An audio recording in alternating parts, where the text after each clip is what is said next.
হতে প্রশ্ন নেব। প্রশ্ন করবেন আব্দুল মুহাইমিন। আপনি প্রশ্ন করুন।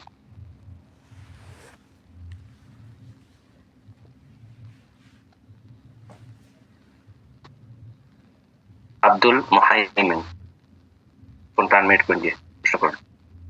আসসালামু আলাইকুম ওয়া রাহমাতুল্লাহি ওয়া বারাকাতুহু। ওয়ালাইকুম আসসালাম ওয়া রাহমাতুল্লাহি ওয়া বারাকাতুহু। শেখ, আমার একটা জমি সংক্রান্ত প্রশ্ন, যেটা হলো, থেকে বলছেন? আমি নিউ ইয়র্ক থেকে বলছি। জি বলেন। প্রশ্ন হলো যে আমার বাবা জীবিত অবস্থায় আমরা এমনি 5 ভাই 4 বোন, আর বড় হয়েছে সবার বড় ভাই। উনি পড়াশোনা করেন নাই, স্কুলে যায় নাই, জাস্ট সংসারের কাজেই নিয়োজিত ছিল। এবং স্টিল বাবা মারা গেছে, তারপরও প্রায় 10-15 বছর একই সাথে ছিলাম, জয়েন্ট ফ্যামিলি। উনি সংসারের কাজে নিয়োজিত ছিল। তো এই মধ্যে আত্মীয় স্বজন বলছিল অনেক সময় বাবাকে যে ওনার কিছু, যেহেতু উনি ছোট সময় থেকেই এখানে কাজকর্ম করতে সংসারের জন্য, তার ওনার কিছু এক্সট্রা কিছু দিয়ে যাওয়ার জন্য। কিন্তু সেটা আসলে বাবা কান দেন নাই বা ওটা দেওয়া হয় নাই। তো হঠাৎ করে দেখা যাচ্ছে একটা জমি কেনার জন্য রেডি হয়েছে, সেটা প্রায় 20 বিঘার মতো। তো তখন হঠাৎ করে উনি খেয়াল করলো যে, মনে হলো যে আমি এই জমিটা তাহলে ছেলেদের নামে দিয়ে যাই, কষ্ট করছে সংসারের জন্য, করছে। তো এটা বলে কিন্তু আমরা 5 ভাই না, সরি, সবগুলো ছেলে 5 ভাই নামে দিয়ে গেছে, কিন্তু আমরা 2 জন ছোট। দিল না, সবাইকে সব ভাইকে দিয়েছে, কিন্তু বোনদেরকে দেওয়া হয়নি। বোনদেরকে দেওয়া হয়েছে শুধু ওই জমি থেকে 4টা গাছ। হারাম কাজ করেছে। হ্যাঁ, এখন আসলে এটার জন্য ওনার কি করণীয় ছিল, বা এখন আমরা কি করতে পারি এটার জন্য একটু জানতে চাই। উনি মারা গেছেন। অন্যায় কাজ করেছেন। ওনাকে যদি মুক্ত করতে চান আল্লাহর আযাব থেকে, পাকড়াও থেকে, ইত্তাকুল্লাহ, নবী সাল্লাল্লাহু বলছেন, সহিহ হাদিস, সহিহ বুখারী মুসলিম, আল্লাহকে ভয় করো তোমরা, হে বাবা মা। ওয়াদিলু বাইনা আওলাদ, তোমাদের ছেলে মেয়েদের মাঝে, আওলাদ ছেলে মেয়ে সবাইকে শামিল, তোমাদের ছেলে মেয়ে সন্ততির মাঝে তোমরা ইনসাফ করো, সুবিচার, ন্যায় নীতি অবলম্বন করো।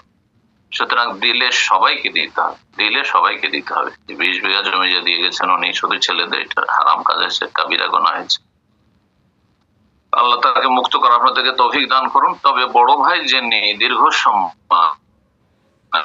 অথবা দ্বিতীয় ভাইও যদি কিছু সময় তারা নেয়নি জয়েন্ট ফ্যামিলি থাকার জন্য, তো আপনারা আনুমানিক ইনসাফ করে সবার সম্মতিতে তাদেরকে বেশি দিতে পারেন।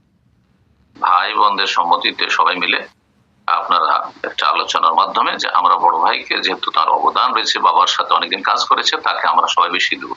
আপনার বাবাও যদি কথা জানিয়ে দিত যে আমার সাথে আমার বড় ছেলে অনেকদিন কাজ করেছে, সুতরাং শুধু তাকে এই জন্য জিজ্ঞেস করলাম যে 5 ভাইকে কেন দিলেন, আপনার বাবা আর বোনকে কেন দিলেন না? ছোটরা তো কিছু করেনি।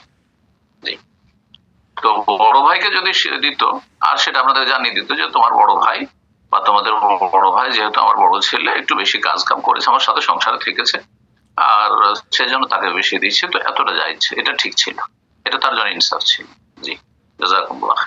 এখন মুক্ত করতে চান আপনার বাবাকে, তাহলে ওই 20 বিঘা জমি থেকে বা যেখান থেকে হোক না কেন, আপনারা বোনদেরকে সন্তুষ্ট করে দেন।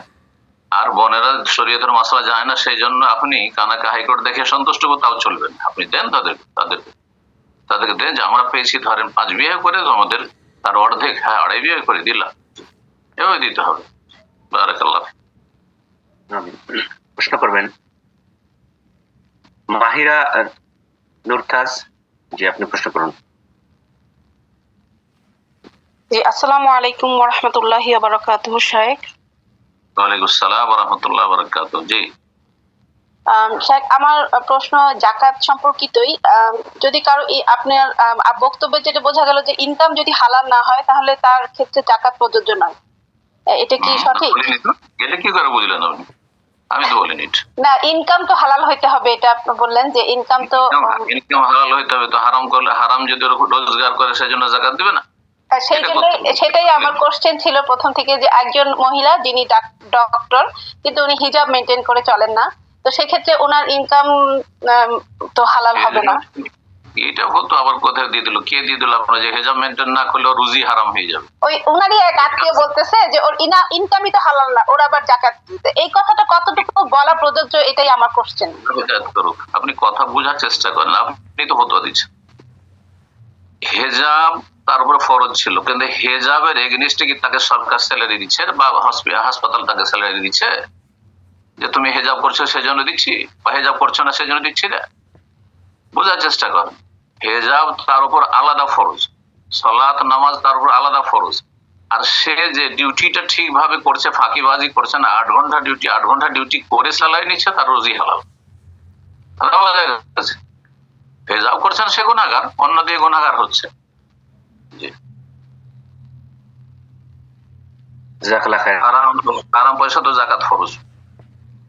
এর কথা নয় যে হারাম, যদি কেউ মদের ব্যবসা করে, কেউ আপনার কি বলছে সিনেমার ব্যবসা করে, কেউ আপনার ধরেন বিড়ির ব্যবসা করছে, সেই জন্য জাকাত দিবেন না, মোটেই না, ভুল কথা এটা।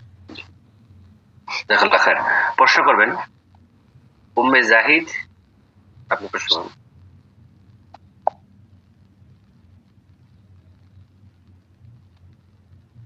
উম্মে জাহিদ, ফোনটা আনমিউট করে নিন, প্রশ্ন করুন।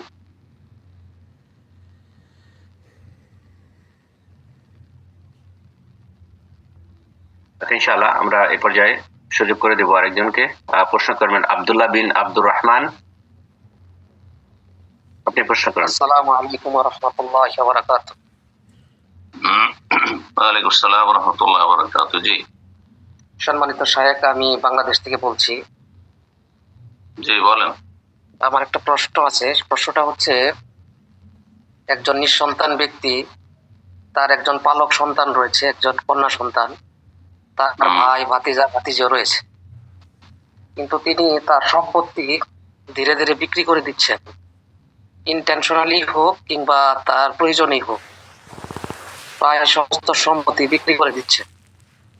আমি এখন জানতে চাচ্ছি তিনি কি এরকমটা করতে পারেন কিনা, তার ভাই ভাতিজা ওয়ারিশ হওয়া সত্ত্বেও। এটা কুরআন এবং সহিহ হাদিস দ্বারা জানতে যাচ্ছি আপনার কাছে। জাযাকাল্লাহু খায়রান। আপনার মাঝখানে কথা শুনলাম না তো, জানি না কেন নেটে ডিস্টার্ব মনে হয়। আবার বলেন।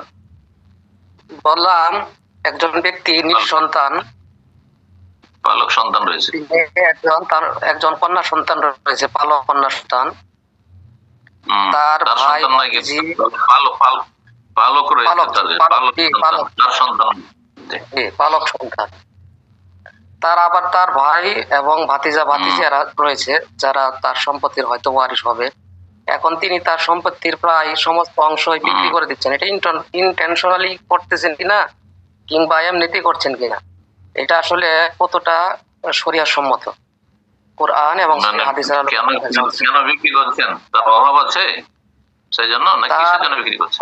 বাহ্যিকভাবে তার কোনো অভাব পরিলক্ষিত হয় না, উনি অনেক সম্পত্তির মালিক। তো বিক্রি করে কি করতে চাইছেন? পালক পুত্রকে সব দিতে চাইছে নাকি? পালক পুত্রকেও দিতে চাচ্ছে না, হয়তো তিনি তার বাকি যারা আছে, যারা ওয়ারিশ হবেন, তাদেরকে কি তিনি এই বিষয় করতে চাচ্ছেন কিনা, ঠকাতে চাচ্ছেন কিনা। না তো ও বিক্রি করে, ওর যদি প্রয়োজন থাকে যে ওকে খাওয়া দাওয়া করতে হবে, ওকে চিকিৎসা করতে হবে, ওকে বাড়ি তৈরি করতে হবে, তাহলে সব অসুবিধা নাই। নিজের ইনকাম করা ধন সম্পদ নিজে সবই যদি খরচ করে তার প্রয়োজনে, কোনো অসুবিধা নেই। কথা বোঝা গেছে? এই নয় যে আমাকে আমার ভাই ভাতিজা আছে বা আমার ছেলেরা আছে সেই জন্য আমাকে না খেয়ে কষ্ট করে আমাকে বাঁচাইতে হবে, এটা শরীয়ত নয়। বুঝতে পারছেন কথা?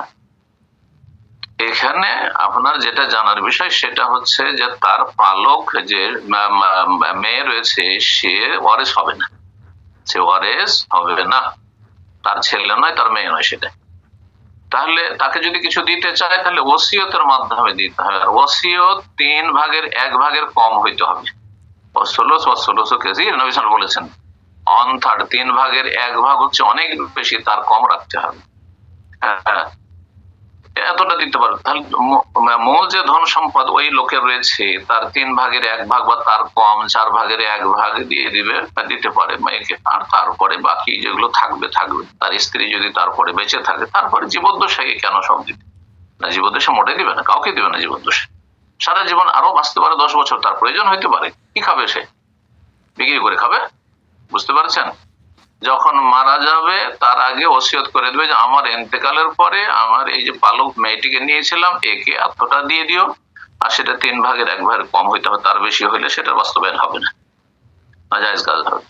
আর বাকি তার যে ভাই ভাতিজা রয়েছে তার পাবে, ভাই ভাতিজা রয়েছে তার পাবে। জি। তার স্ত্রী যদি বেঁচে থাকে তাহলে তার স্ত্রী পাবে। জি।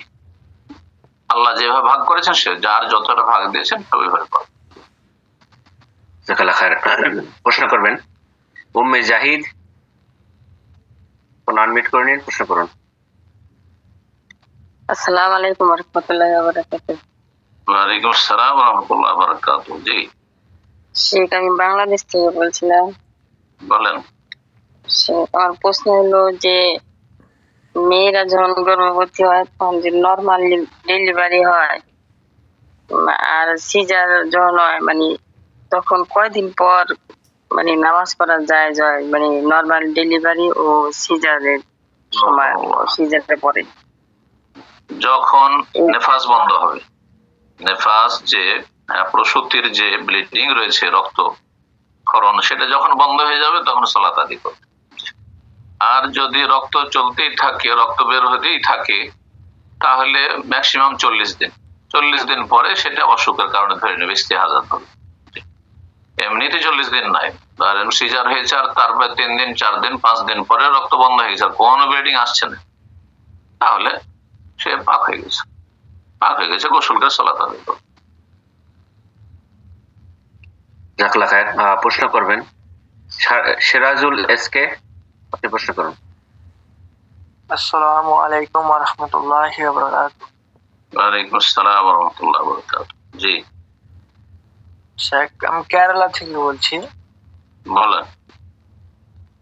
আপনার প্রশ্ন হচ্ছে যে আমরা যে মসজিদ নির্মাণ করছি, আমাদের সে মসজিদের টাকা পয়সা কানেকশন আদায় সবারই কাছে করছি, কিন্তু ওরা বা যখন ওদের মসজিদের কারণে যে বিদাতি মসজিদ মাযহাবী যে মসজিদ আছে ওদের মসজিদের কারণে যখন টাকা পয়সা আদায় করতে আসছে, তখন আমরা কি করব? দেব নাকি দেব না?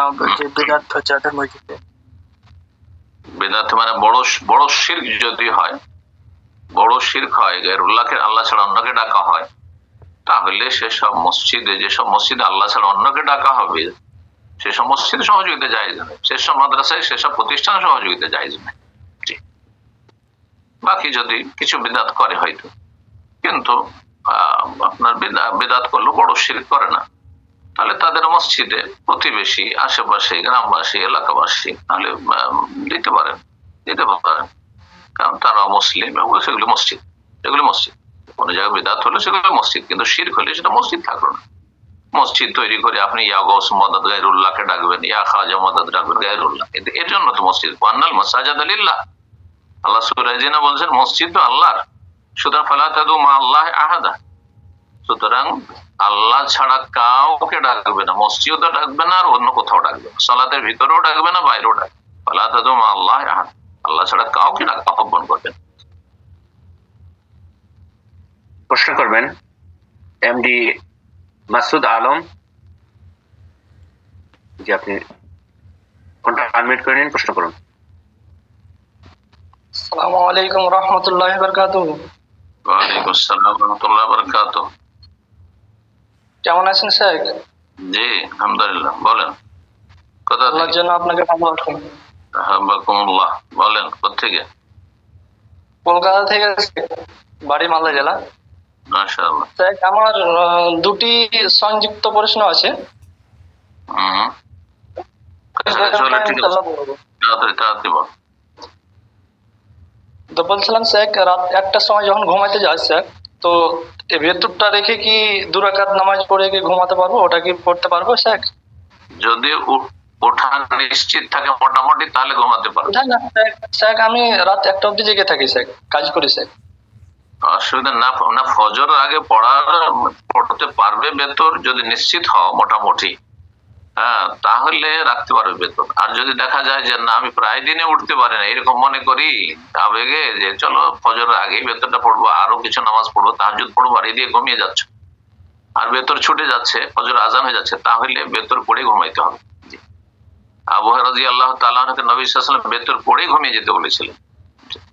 মানে জানছিলেন নবী সাল্লাল্লাহু আলাইহি ওয়াসাল্লাম যে আবু হুরায়রা দুর্বল শারীরিক দিক থেকে, হ্যাঁ ঘুম ভারী, নিশ্চয় জানেন, সেজন্য বলেছেন ওয়াল্লা আনামা ইল্লা আলা বিতরিন, আমি বেতর পড়ে যেন ঘুমাই। অন্য সাহাবীদেরকে বলেননি, কিন্তু আবু হুরায়রাকে বলেছেন রাসূলুল্লাহ সাল্লাল্লাহু আলাইহি ওয়াসাল্লাম। জি, তোমার নিজের অবস্থা দেখে ব্যবস্থা করবে। শেখ বলছিলাম কি আমি ঘুমাই না শেখ, রাতে একটাই সময় আমি ঘুমাই শেখ। তাহলে আর অসুবিধা কি? তুমি যখন ইচ্ছা তখন বেতর পড়ো, ফজর আজান আগ পর্যন্ত। ও ঠিক আছে শেখ, ইনশাআল্লাহ। আরেকটি বলছিলাম শেখ, দুয়া সিজদাতে কিভাবে করব, হাত তুলে কিভাবে স্টার্ট করব, শুরু করব? হাত তোলা যাবে না, সাজদাতে হাত তোলা যাবে না, বেদাত। দোয়া করতে পারে, এমনি দোয়া করতে, হাত তোলার জায়গায় হাত তুলতে পারে, এমনি যেখানে সেখানে হাত তুলে দিবেন, চলবে না। জি, বারাকাল্লাহ। এরপর যা প্রশ্ন করবেন এমডি ইউসুফ। জি, আপনি প্রশ্ন করুন। ওয়ালাইকুম শেখ। ওয়ালাইকুম আসসালাম ওয়া রাহমাতুল্লাহি ওয়া বারাকাতুহু। জি, আমি কুমিল্লা থেকে বলছিলাম।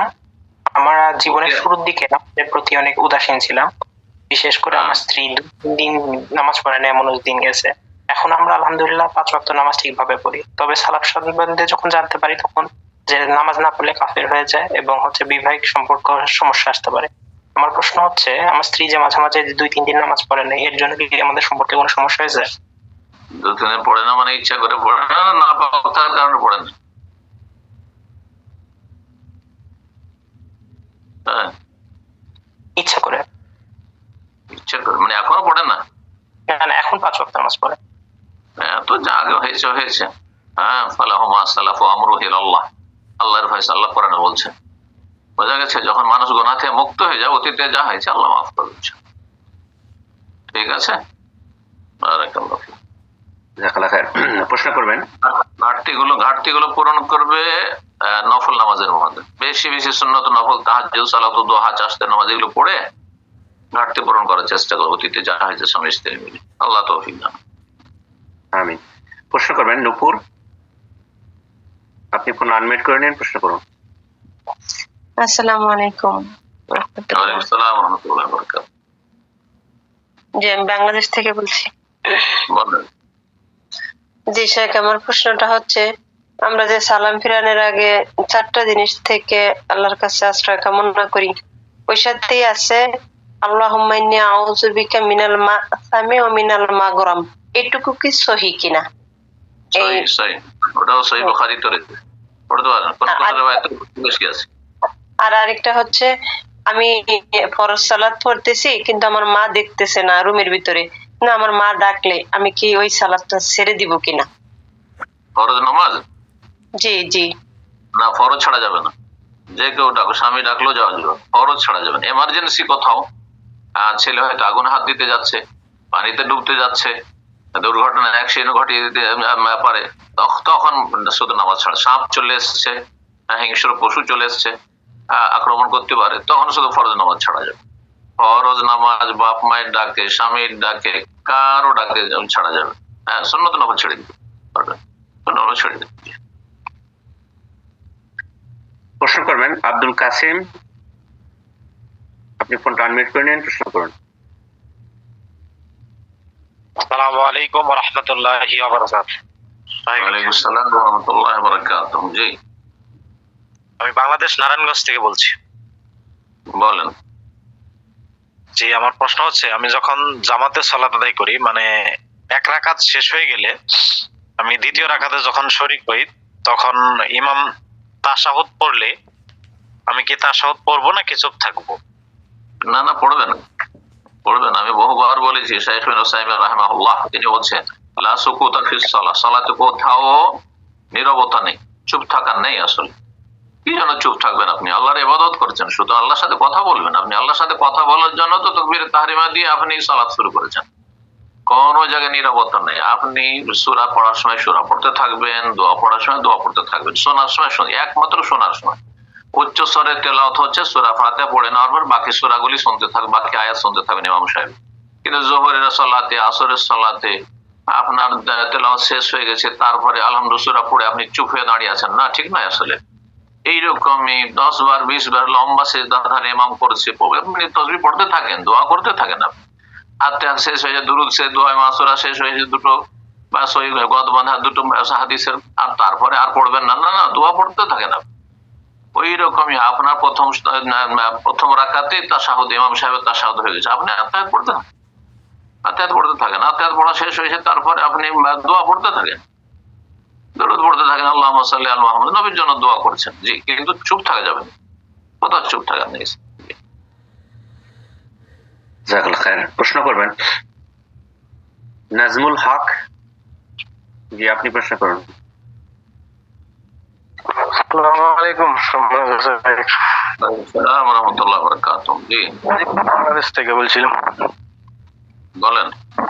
আজকে যেটা জানতে চাচ্ছিলাম, গত রমজানের পরে সময় কি তারপরে একটা মাসলা শুনছিলাম প্রশ্ন উত্তর পর্বেই, যে এশারের জামাত যদি শেষ হয়ে যায়, তারাবি শুরু হয়ে গেছে, ইমাম শুরু করে দিয়েছে, তখন যদি তারাবির সাথে ইশারের নিয়াত করলে ফরজ নামাজ নিয়াত করা যায় নাকি, এটা শুনছিলাম।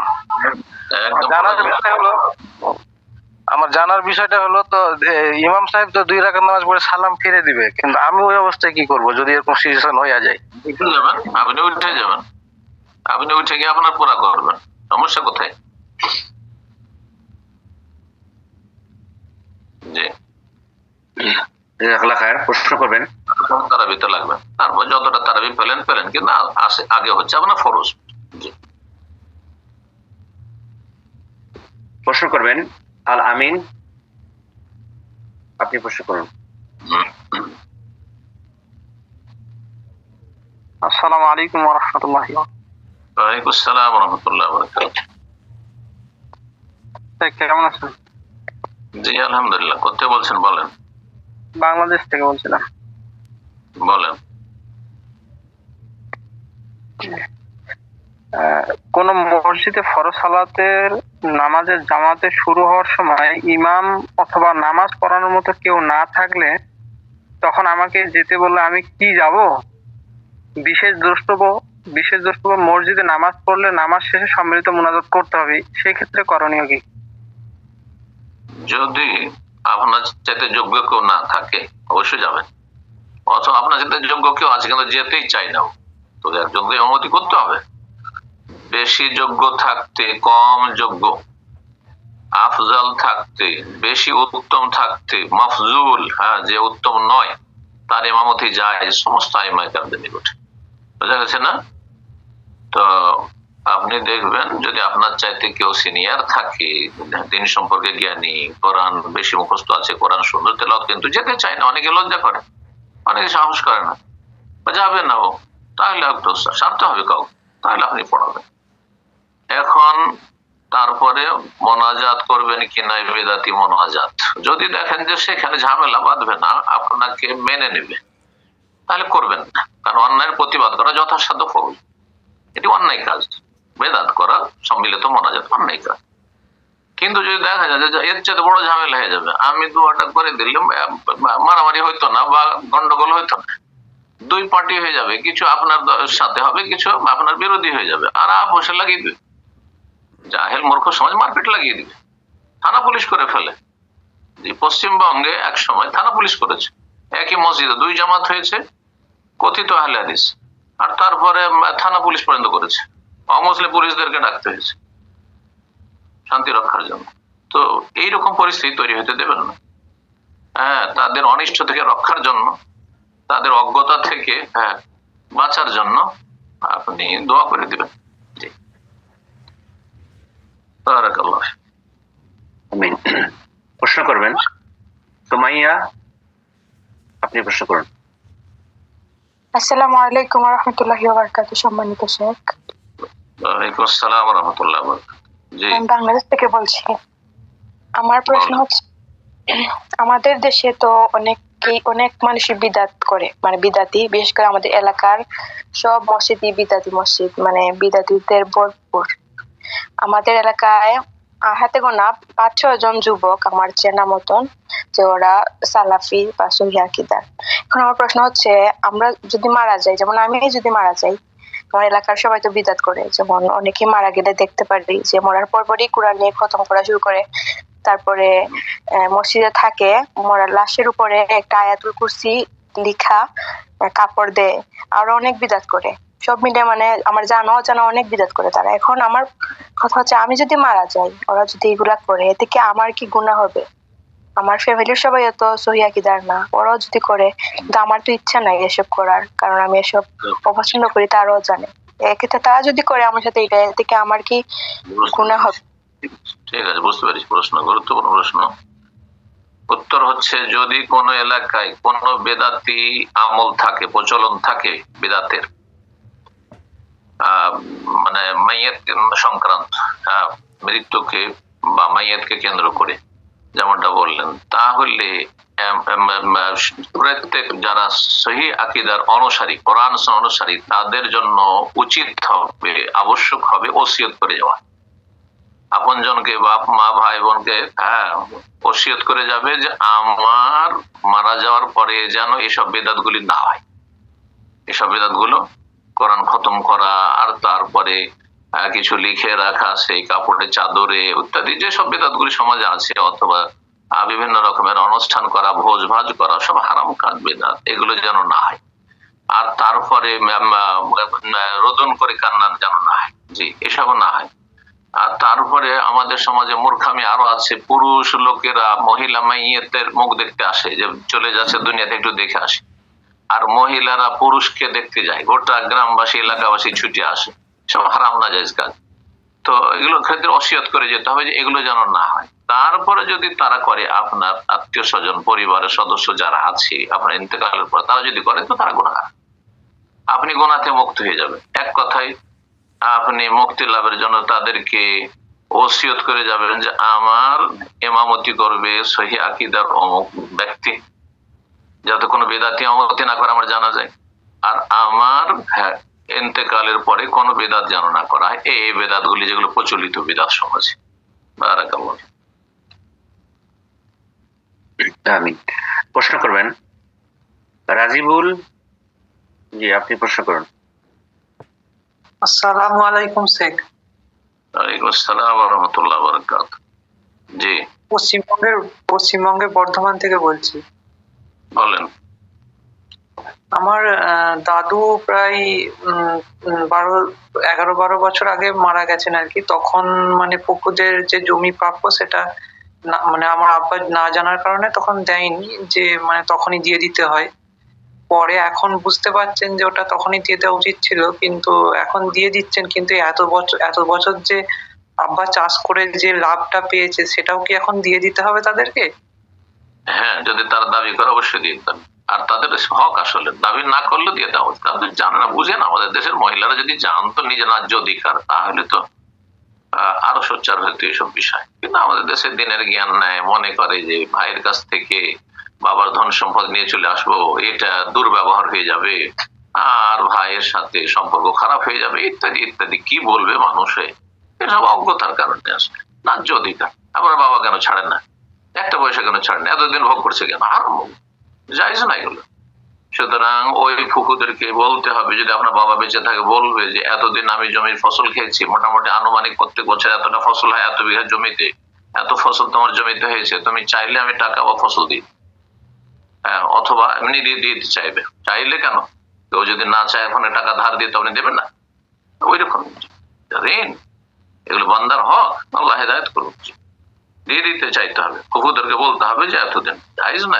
এই জন্য মানুষের ইন্তেকাল পরে সাথে সাথে মিরাসের বন্টন, পরিত্যক্ত ধন সম্পদের বন্টন করা সাথে সাথে জরুরি।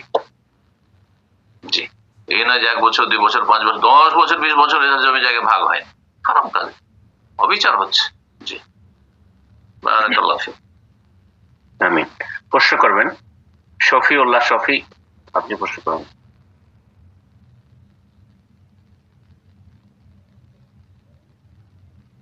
শফিউল্লাহ, শফিক আপনার ফোনটা আনমিউট করে নিন, প্রশ্ন করুন।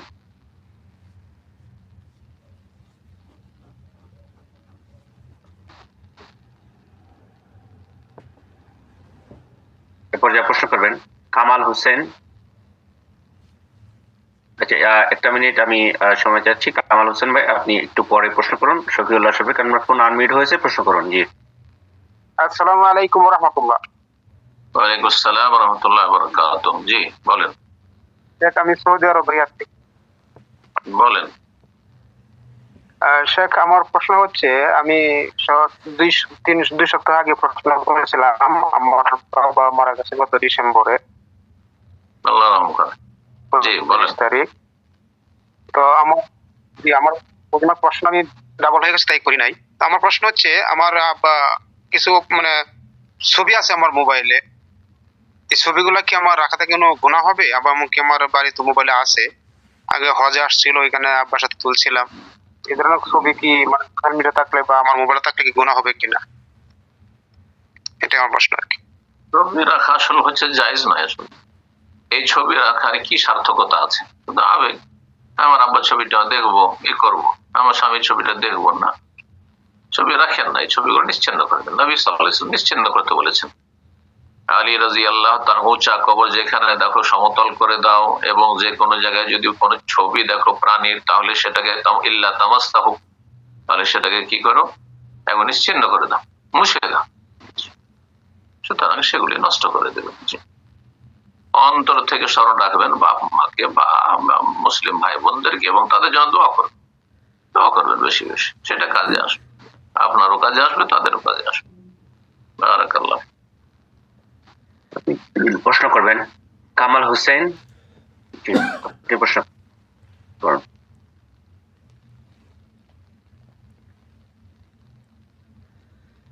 আসসালামু আলাইকুম। ওয়ালাইকুম আসসালাম ওয়া রাহমাতুল্লাহি ওয়া বারাকাতুহু। আমি রাজশাহী বাংলাদেশ থেকে বলছিলাম শাহেক। আমার একটা প্রশ্ন হচ্ছে, 2005 সালে আমার আব্বা আমার আম্মার নামে জমি কিনে দলিল করে দেন। তো তারপরে আব্বা আপনার ওই জমির উপরে 2 তলা বাড়ি নিজের টাকাতে বানায়। পরবর্তীতে 2017 সালে আব্বা মারা যায়। আচ্ছা। তারপরে ওই ছেলে মেয়ে, তারপরে মা, সবার মধ্যে একটা পারিবারিক সমস্যা হয় ওই বাড়িটা নিয়ে, বাড়িতে থাকা না থাকা এইসব বিষয় নিয়ে। তো পরবর্তীতে সমাধানের জন্য 2 পক্ষ হয়ে যায়। কিছু ছেলে মেয়ে বলে যে এটা পিতা সম্পদ হিসাবে মিরাস অনুযায়ী বন্টন করে দিতে, আর মা সহ কিছু সন্তান ওনারা বলে যে জীবিত অবস্থায় যেহেতু আমার নামে আছে আমি সমান বন্টন করব। তো শাহেক, আমরা 6 ভাই 4 বোন, আম্মা জীবিত আছে, তো এর শরীয়তের আলোকের সমাধানটা জানালে উপকৃত হতাম। জাযাকাল্লাহ খায়ের। মাকে যখন দিয়েছে আপনার আব্বা, তখন তাকে সেটা হেবা করেছে নিশ্চয়, মানে দান করেছে, দিয়ে দিয়েছে। যখন হেবা, আমাদের দেশে এরা বুঝে, যারা জমির এতে আছে, জমি দফতরে আছে, তা হেবা বুঝে, আরবি শব্দ হেবা করা আছে।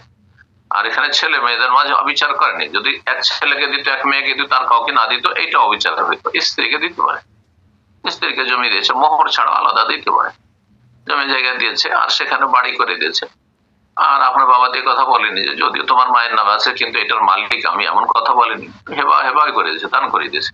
সুতরাং এর মালিক আসল হচ্ছে যে আপনার মা। একমাত্র যদি আপনাদের কাছে প্রমাণ থাকে যে আমি সাময়িক আমার স্ত্রীর নামে দিলাম, হ্যাঁ তোমাদের মায়ের নামে দিলাম, কিন্তু এটা তোমাদের সবার, তাহলে সেটা ভিন্ন বিষয়। কিন্তু এমনটা তো করেন, হেবা করেছে, আর তারপরে বাড়ি করেছে, আর সেটাও যদি আপনার স্ত্রীর জন্য করে থাকে তো সেটা তার অধিকার। এখন আপনার আম্মা যখন মারা যাবে তখন এই বাড়ি ভাগ, হ্যাঁ 6 ভাই, 6 দুগুণে 12 ভাগ, আর 4 বোন, তাহলে 12 আর 4 16 ভাগে ভাগ হয়। যদি যেমনটা বললেন যে 6 ভাই, তো 2 ভাগ করে পাবে তারা ভাইয়েরা, আর মেয়েরা পাবে 1 ভাগ করে, তাহলে 16 ভাগ হবে এই বাড়িতে। সেটা কোনো একজন কিনে নেবে, বাকিদের পেমেন্ট করবে, অথবা অন্য জায়গায় বিক্রি করে দিবে, আর তারপর তখন যেভাবে ভাগ করবেন এইভাবে। কিন্তু যতদিন আপনার আম্মা আছে সেটার মালিক আপনার আম্মা মারা যাবে তখন সেটা মায়ের ধন সম্পদ ভাগ বন্টন হবে। আল্লাহ তাআলা আলাম। প্রশ্ন করবেন রানা, আপনি প্রশ্ন করুন।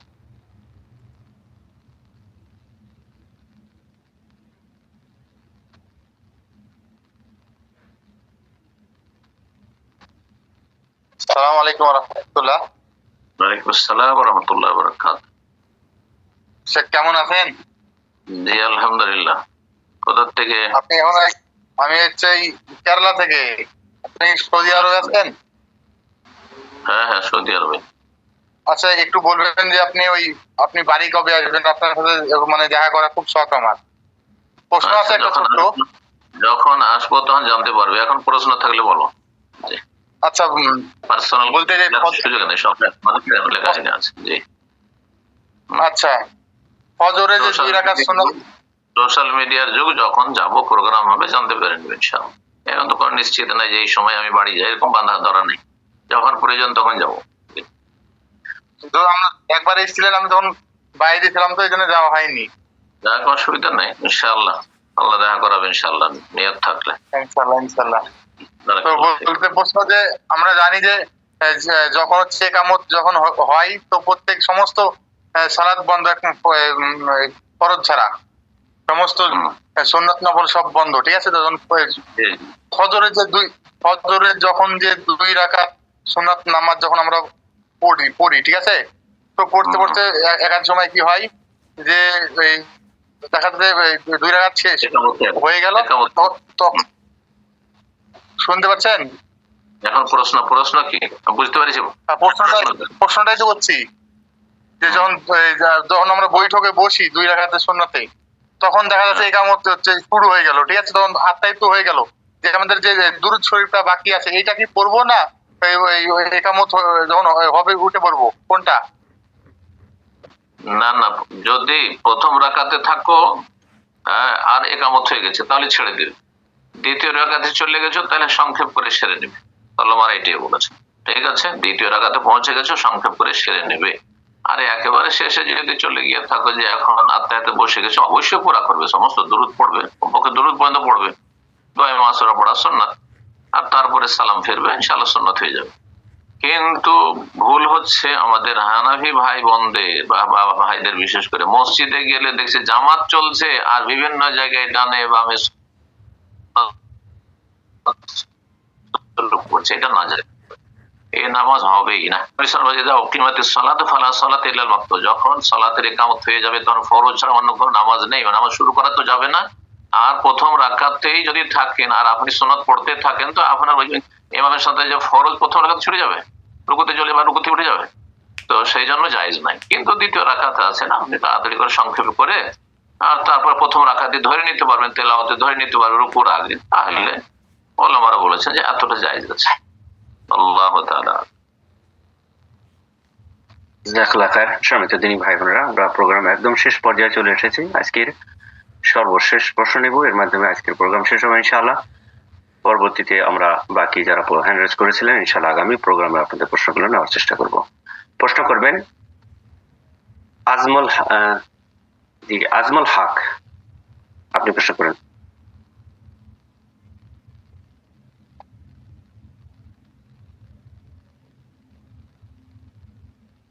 আজমল হক, আপনার ফোনটা আনমিউট করে নিন, প্রশ্ন করুন।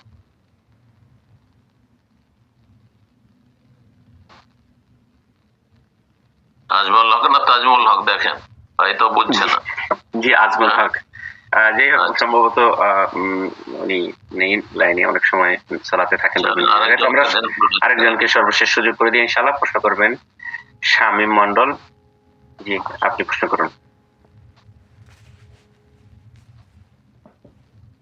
শামীম মন্ডল, ফোনটা আনমিউট করে নিন, প্রশ্ন করুন।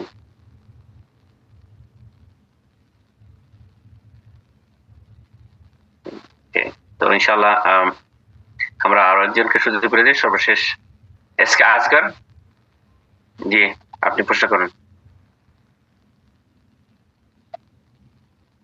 এসকে আসগর, জি, আপনার ফোন আনমিউট হয়েছে, প্রশ্ন করুন। আসসালামু আলাইকুম রহমতুল্লাহি ওয়া বারাকাতুহু। কেমন আছেন? ভালো আছেন? আসসালামু রাহমাতুল্লাহি ওয়া বারাকাতুহু। ইয়াকাল্লাহ, জি আলহামদুলিল্লাহ। আমি সৌদি আরব থেকে বলছি স্যার। মাশাআল্লাহ, বলেন প্রশ্ন। জি, আমি দেশে গিয়েছিলাম, মানে সেই 2 সপ্তাহ হলো। দেশে আমাদের ওই মসজিদে ইমাম সাহেব ওই নবী সাল্লামের ওসিলা করে মানে ওই দোয়া চাইছিল, এর কি নামাজ পড়া যাবে? এটা কি বড় সিঙ্গেল পর্যায়ে হচ্ছে?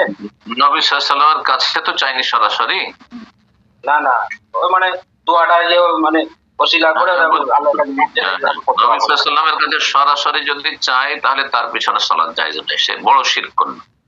আর যদি বলে হে আল্লাহ তুমি নবীর ওসিলায় আমাকে আমার দোয়া কবুল করো, তাহলে এটি বেদাত করলো। হারাম কাজ করলো, গুনাহগার। তো সুতরাং গুনাহগার হচ্ছে ফাসেক, ফাসেকের পিছনে নামাজ জায়েজ। যেমন কারো টাকনার নিচে যদি কাপড় থাকে, দাড়ি না থাকে, অথবা সিগারেট খায়, হ্যাঁ, বা জর্দা খায়, তার পিছনে নামাজ জায়েজ আছে। ঠিক ওই রকমই যে ব্যক্তি নবীর ওসিলায় দোয়া করবে সে বেদাতি, বেদাতির পিছনে বেদাতি, কিন্তু বড় কুফরি, বড় শিরক করলো না। এই পাপী ফাসেকের পিছনে, ফাসেক বেদাতির পিছনে নামাজ জায়েজ যদি বিকল্প ব্যবস্থা না করতে পারে, উত্তম বিকল্প না পান। কারণ মসজিদ তাদের, সুতরাং ইমাম তাদের, আপনাকে সেখানে নামাজ পড়তে বাধ্যতামূলক। কিন্তু যদি সরানো সম্ভব হয় বিনা ফিতনায়, কোনো কলহ হবে না, দায়িত্বশীলদেরকে বলে তাদের সংশোধন করে, আকীদা সংশোধন করে সরানো সম্ভব হয়ে যায়, তাহলে বেদাতি ইমামের পিছনে নামাজ পড়া তখন জায়েজ। বারাকাল্লাহ। জাযাকাল্লাহ খায়ের শেখ। তো ইনশাআল্লাহ আজকে এখানে শেষ করা যাক শেখ। জাযাকাল্লাহ খায়ের। আল্লাহ আপনাকে জাযাকুমুল্লাহ খায়ের। আল্লাহ রাব্বুল আলামিনের কাছে দোয়া করি আল্লাহ আমাদের সকলের গুনাহ খাতা মাফ করেন, নেক আমলে তৌফিক দান করেন, জান্নাতুল ফিরদাউস দান করেন, জাহান্নামের আযাব থেকে রক্ষা করেন, হায়াতে তয়্যিবা দান করেন। যেসব ভাই বোনের আমাদের সাথে থাকলেন তাদের দিন দুনিয়ার সার্বিক কল্যাণ, রহমত, বরকত দান করেন। রুজিতে আল্লাহ বরকত দান করেন, শারীরিক, মানসিক, পারিবারিক, সার্বিক আল্লাহ শান্তি দান করেন, এবং সমস্ত অনিষ্ট থেকে আল্লাহ হেফাজতে রাখেন। রব্বানা তাকাব্বাল মিন্না ইন্নাকা আনতাস সামিউল আলিম ওয়া তুব আলাইনা ইন্নাকা আনতাত তাওয়াবুর রাহিম। সুবহান রাব্বিকা রাব্বিল ইজ্জাতি আম্মা ইয়াসিফুন ওয়া সালামুন আলাল মুরসালিন ওয়ালহামদুলিল্লাহি রাব্বিল আলামিন।